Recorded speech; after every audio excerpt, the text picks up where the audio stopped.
1 John chapter 5 verse 19. We know that we are of God, and the whole world lies under the sway of the wicked one.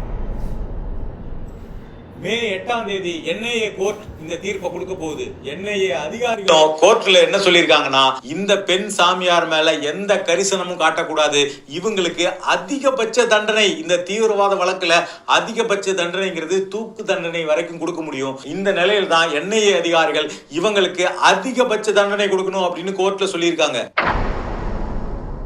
இந்த பெண் சாமியார் பாஜக சார்பில் எம்பியா இருந்தாங்க அப்படிங்கிறது குறிப்பிடத்தக்கது. தீவிரவாத வழக்குல ஜெயில இருந்த இவங்க பெயில் வாங்கிட்டு வந்து எலெக்ஷன்ல நின்று பாஜக சார்பில் எம்பி ஆனாங்க. எம்பி ஆனதோட மட்டும் இல்லாம பார்லிமெண்ட்ல இவங்களை என்னவா நியமிச்சாங்க பாஜக அரசு சார்பில் அப்படின்னா, நாட்டினுடைய பாதுகாப்பு கமிட்டி, டிஃபென்ஸ் கமிட்டியினுடைய மெம்பரா இவங்களை நியமிச்சாங்க பாஜக சார்பில்.